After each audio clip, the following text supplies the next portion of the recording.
Party کے اندر کوئی کو ہونے کے حوالے سے بات کی جا رہی ہے، کیونکہ پی ٹی آئی میں جو جتنے بھی فیکشنز اب تک بنے ہیں،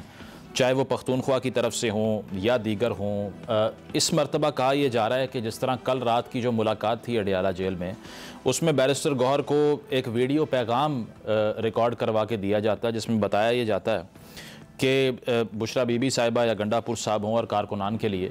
اور وہ یہی تھا کہ ڈی چوک کے حوالے سے تو اس میں کوئی ایسی بات اطلاعات کے مطابق نہیں تھی۔ انفیکٹ اس میں یہ کہا جا رہا تھا کہ سنگجانی کا جو مقام ہے اس پہ پڑاؤ ڈال لیں، وہاں جلسہ کر لیں، لیکن بشرا صاحبہ کی اوپینین تو اس پہ بالکل کچھ اور ہے۔ کیا لگتا ہے آپ کو کہ یہ اصل میں اوپینینز کا کلیش ہے یا کمیونیکیشن نہیں ہو پا رہی یا ڈیلیبریٹ ہے، جان بوجھ کے کیا جا رہا ہے؟ دیکھیں، ایک دو چیزیں اگر آپ پچھلے چند دنوں کی پاکستان کی سیاست اور اس مختلف لیڈرز کے بیانات کو دیکھیں تو آپ کو شاید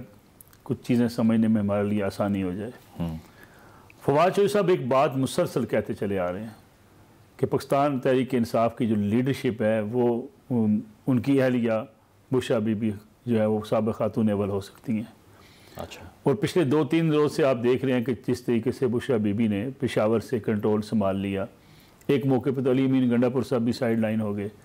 اور اس وقت سے جو فیصلے ڈی چوک آنے تک، بلیو ایریا آنے تک، وہ سارے بشرا بی بی کے ہیں۔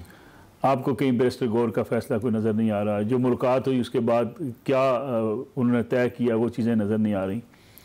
تو یہ بات تو اپنی جگہ پہ حقیقت ہے، اس سے کوئی انکار کرے یا نہ کرے کہ یہ عمران خان صاحب کی پارٹی کو بشرا بی بی لیڈ کرنا چاہتی ہیں۔ عمران خان صاحب ہوں تو یقینی بات ہے وہ ان کے لیڈر ہیں، وہی لیڈ کریں گے۔ لیکن اس وقت میں ان کی رہائی، یہ بھی اس کا کوئی تعلق ہے اس سارے فیاسکو سے جو ہو رہا ہے؟ میرے خیال میں کہیں نہ کہیں دیکھیں اس کا تو اقرار علی امین گنڈا پور صاحب نے خود کر لیا کہ میں نے فیسیلیٹیٹ کیا، ان کی رہائی کے لیے میں نے کوششیں کی۔ کچھ اطلاعات یہ بھی ہیں کہ حکومت پنجاب بھی جو ہے وہ چاہتی تھی کہ بشرا بی بی باہر آ جائیں، لیکن اگر سارے اس کھیل کو بھی آپ دیکھیں میں سیاسی جدوجہد یا سیاسی تحریک، احتجاج، اس کے حق میں ہم سب، آپ اور ہم سب سمجھتے ہیں ڈیموکریٹک سسٹم میں ہر کسی کو یہ رائٹ ہونا چاہیے کہ اپنا پرامن احتجاج بھی کرے، لیکن جس طریقے سے پاکستان کی سیاست میں احتجاج کی ایک روایت پڑ چکی ہے، یہ احتجاج اور آپ کا ملک دونوں اکٹھے نہیں چل سکتے۔ یعنی ایسے ممکن نہیں ہو سکتا کہ آپ کہیں جی ہم بیٹھ جائیں گے، ہم اٹھیں گے نہیں، ہم اسلام آباد پہ قبضہ کر لیں گے، ہم اس ملک کے اندر جو ہے وہ اپنی مرضی سے فیصلے کروا لیں گے، اور آج خان کو ابھی رہا کرو، ہمارے درمیان میں لے کر آؤ، پھر ہم بات چیت کریں گے، تو پھر تو یہ سلسلہ چل نکلے گا۔ پھر آپ کس کو روکیں گے؟ بالکل، پھر ہر کوئی کہے گا کہ میرے پاس 20-25 ہزار 30 ہزار لوگ ہیں۔ کل آپ مولانا فضل الرحمان صاحب کو، اللہ نہ کرے وہ گرفتار ہوں، لیکن کل کسی کیس میں اگر وہ پکڑے جاتے ہیں تو کیا مولانا فضل الرحمان صاحب جتھا نہیں لا سکتے؟ بالکل۔ کیا آصف علی زرداری صاحب جب گرفتار تھے سندھ میں، ان کے پاس کو مشکل تھا کہ وہ سندھ کے لوگوں کو یا فریال تارپور صاحبہ کے لیے وہاں پہ 50,000 بندے لاکھ لے کے کراچی میں آ جاتے اور کہتے رہے ابھی شام سے پہلے رہا کریں؟ لیکن ان کو کیا راستہ ایسے ہی ملتا ہے جیسے یہاں پر مل گیا ہے؟ میرے خیال میں دیکھیں کچھ چیزیں ایسی ہیں جو شاید آنے والے دنوں میں جس سے پردے چاک ہوں گے۔ پاکستان کی سیاست اور پاکستان کی آپ کی مقتدرہ، اس کو سمجھنا اتنا آسان کام نہیں ہے۔ وہ جیسے کہتے ہیں نا کہ بعض اوقات option number 1، option 2، option 3، 10 options آپ نے پائپ لائن میں رکھی ہوتی ہیں، کس کا کہاں استعمال کرنا ہے، کس کا کہاں استعمال کرنا ہے۔ پی ٹی آئی کو ایک بات سمجھنی چاہیے جو مجھے خوف لگ رہا ہے، مجھے ڈر لگ رہا ہے۔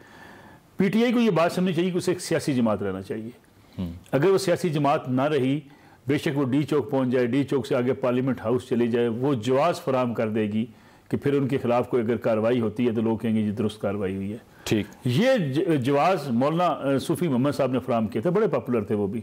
لیکن انہوں نے کہا تھا نہ میں آئین کو مانتا ہوں، نہ قانون کو مانتا ہوں، نہ پاکستان کی جو ہے وہ پرچم کو مانتا ہوں۔ اور پھر ریاست ایک پروسکرائبڈ آرگنائزیشن کی طرح ٹریٹ کرنا شروع کر دیتی ہے۔ عامر صاحب، احتجاج کے حوالے سے تو جس طرح ملک صاحب نے بھی کہا کہ اس میں کوئی دو رائے نہیں ہے کہ کانسٹیٹیوشن پروٹیکٹ کرتا ہے آپ کے رائٹ کو، رائٹ ٹو اسمبلی جس کو کہتے ہیں، لیکن جو فوٹیج سامنے آئی ہے جس میں رینجرز اہلکاروں کی بڑی انفارچونیٹ شہادت کہ وہ لوگ وہاں پر صرف لا اینڈ آرڈر مینٹین کرنے کے لیے کھڑے ہوتے ہیں، لیکن یہ ہیومن کاسٹ جو ہے یہ ہم کم نہیں کر پا رہے جب بھی تحریک انصاف کا احتجاج ہوتا ہے۔ کیا لگتا ہے آپ کو کہ ایک طرف ڈی چوک پر پڑاؤ ڈالنے کی بات ہو اور دوسری طرف اس طرح کے واقعات جس میں پولیس والے ہوں، اس کے علاوہ رینجرز کے اہلکاروں، ان کا جو لاس آف لائف ہے، اس سے پی ٹی آئی کی اوور آل موومنٹ کو کوئی فرق نہیں پڑے گا؟ جو ان کا بیانیہ ہے کہ ہم پرامن احتجاج کرنے آتے ہیں لیکن ہر مرتبہ ایسی ہی جو کاسٹ ہے وہ لوگوں کی زندگیوں کے فارم میں دینی پڑتی ہے۔ لیکن تشدد اگر ہو تو ظاہر ہے کہ کسی طرف سے بھی ہو، چاہے سیاسی جماعت کی طرف سے ہو یا حکومت کی طرف سے ہو، وہ قابل مذمت ہے اور اس کی کوئی جسٹیفیکیشن نہیں دی جا سکتی. لیکن ہم سب سمٹمز پہ بات کریں, ہم کہہ رہے ہیں جی احتجاج ہو رہا ہے, غلط ہو رہا ہے, احتجاج نہیں ہونا چاہیے تھا, اس طرح کے احتجاج جو مناسب نہیں ہے. لیکن جس چیز نے پرومپٹ کیا احتجاج, اس پہ ہم لوگ میرے خیال میں توجہ جب تک نہیں دیں گے اور اسٹیڑے پن کو نہیں دور کریں گے پاکستان کی سیاست سے, تو اس طرح کے سمٹمز کہتے ہیں نا آئے دن نمودار ہوتے رہیں گے. اور وہ اصل جو بات ہے کہ جی قانون کی حکمرانی کی ہم بات کرتے ہیں, سپریم اس کی کہتے ہیں کانسٹیٹیوشن کی حکمرانی کی بات کرتے ہیں, لیکن جب اس پہ عمل نہ ہو, اور ایک مطلب ہے کہ جس طرح سے ایک گورنمنٹ کو لایا گیا ہے یا آئی ہے وہ دھاندلی زدہ الیکشن کی صورت میں, تو وہ ایک کہتے ہیں نا بنیادی ٹیڑھا پن آ گیا ہے. اور جب پاکستان تحریک انصاف جو تھی وہ آئین کے مطابق کھیل رہی تھی, اس نے استعفے دیے, وہ سمجھ رہی تھی کہ جی جلدی الیکشنز ہوں گے, وہ تمام آئینی چیزیں اس کو ڈینائی کر دی گئیں, ٹھیک ہے نا. اور پھر آپ نے اس کو کہتے ہیں نا دیوار سے دھکیل دیا کہ اس کے پاس اور کوئی راستہ نہیں رہا کہ وہ میدان میں آئے اور وہ جناب جلوس نکالے. اور ظاہر ایک بات ہمیں تسلیم کرنی چاہیے کہ ایک مقبول جماعت ہے, اور مقبول جماعت کو جس طرح سے ٹارگٹ کیا گیا, دیکھیں اگر ان پہ کرپشن کیسز ہیں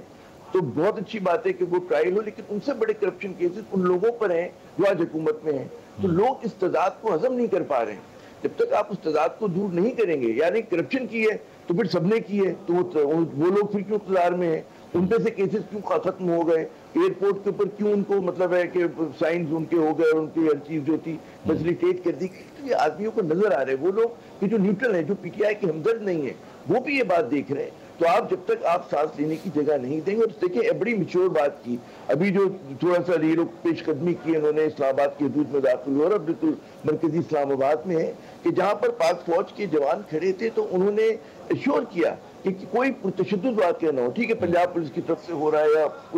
ادھر سے ہو رہا ہے مظاہرین کی طرف سے, تو فوج کی قیادت میں, اور ہماری جو فوجی وہ تھی جو وہاں پہ جوان کھڑے تھے, افسر کھڑے تھے, بہت ہی سیاسی بالغ النظری کا میں لفظ استعمال کر رہا ہوں جان بوجھ کے, یا بالغ النظری کا ثبوت دیا کہ انہوں نے چیزوں کو, کیونکہ اگر خدا نہ خواستہ آپ امیجن کریں ہزاروں لوگ ہیں, آپ کتنے 10,000 ہیں, 20,000 ہیں, مختلف فگرز آ رہے ہیں, ٹھیک ہے نا, اس پہ اگر گولی چل جاتی ہے اور ریاست کی طرف سے چلتی ہے, اور وہ تو پھر چیزیں بالکل خراب ہو جائیں گی. عامر صاحب جیل سے تو پیغام یہی آتا ہے, بات کر لیں, بشرا بی بی انکار کر دیتی ہیں کہ مذاکرات نہیں ہوں گے, تو یہ اب اس میں ایک فریق بیٹھنے کو تیار ہی نہیں ہے, کیا کریں اس کے ساتھ پھر؟ نہیں آپ دیکھیں نا, مذاکرات کے لیے تو خود انہوں نے جو ان کے بیرسٹر چیئرمین ہیں گوہر, انہوں نے کہا کہ جی مذاکرات ہو رہے ہیں. نہیں وہ محسن نقوی صاحب کہہ رہے ہیں یہ ساری جو لیڈرشپ ہے ان کا کنٹرول ہی نہیں ہے, کنٹرول کسی اور کا ہے, بات کسی اور کی مانی جا رہی ہے. نہیں بات ہی کہ گورنمنٹ آفر کیا کر رہی ہے ان کو, جو بھی لیڈرشپ ہے, جو سامنے ہے, جو پیچھے ہے. اگر فرض کریں یہ بات ہو, ایک جسچر ہونا کہ جی سیاسی مقدمات ہیں, اور یہ بات میں نہیں کہہ رہا, بہت سارے آپ لوگوں سے بات کریں جو سیاسی مقدمات ہیں, کنٹروورشل مقدمات ہیں, آپ چھوڑیں, آپ ذرا سا ایک گڈ ول کا جسچر دیں. اور میرے خیال میں ایک اور بات ہے, اس میں جب تک اسٹیبلشمنٹ بنیادی کردار ادا نہیں کرے گی, دیکھیں اس وقت جو ہے دو فیکشنز ہیں نا, گورنمنٹ اور پی ٹی آئی ہے, ٹھیک ہے, ایک آپ کو چاہیے آربیٹریشن کے لیے فورس, اب وہ ہماری عدلیہ کر دے, وہ ہماری اسٹیبلشمنٹ کر دے. ماضی میں ایسا ہوا, ماضی میں تک نہیں کیا اس ملک میں, کہ جب فیسیلیٹیٹ کیا تھا بے نظیر صاحبہ کو, نواز شریف صاحب کو سعودی عرب نے کیا تھا, تو جب کسی تھرڈ پارٹی نے کیا تھا نا, تو یہاں پر بھی تھرڈ پارٹی ہے. چلیں, مطلب آپ کہہ رہے ہیں ڈیفیوز کرنے کے لیے کوئی تھرڈ پارٹی ہونی چاہیے. منیرہ جہانگیر صاحبہ نے بھی جوائن کر لیا ہے. منیرہ بہت شکریہ آپ کے وقت کا.